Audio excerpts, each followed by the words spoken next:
So first you have to make sure there's hydrogen gas in the product, and then secondly, there's some rules of thumbs you can just know. For example, hydrogen gas is the smallest molecule in the universe, so it's going to dissipate and escape very like plastic containers. So if you see hydrogen water in plastic containers or plastic bottles sold at the store, rest assured there's not going to be any actual molecular hydrogen in that water by the time it gets to the consumer, because it'll just dissipate right through the plastic.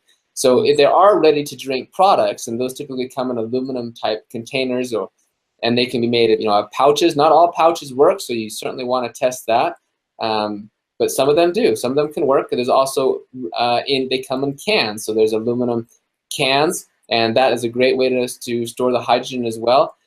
And of course, you can also test with the reagent on those as well, because sometimes the concentrations are not what is claimed. So those are mainly for your ready to drink, and then like you already mentioned, there's the hydrogen producing tablets. Those can work fine. You just follow whatever company you get them from. Those don't contain hydrogen. It's when you put it in the water. Absolutely right. They react with water to liberate the H2, if you will, and that makes the hydrogen gas. And so there's several of those tablets that you just want to follow the recommendations of the manufacturer, the company, to make sure you're doing that right. There's probably some scam tablets out there as well, actually.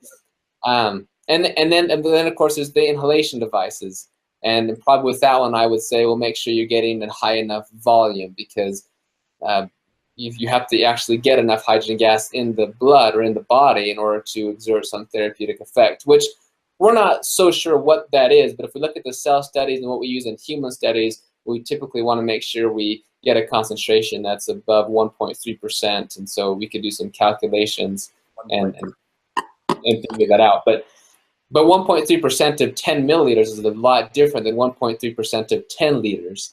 So we can't just go by the percent. We have to look at how much volume of gas is also being produced. So that's my recommendation. Make sure you have hydrogen. Make sure you get a product that could potentially actually work, and then you can always measure it with water, at least with the H2 blue reagent.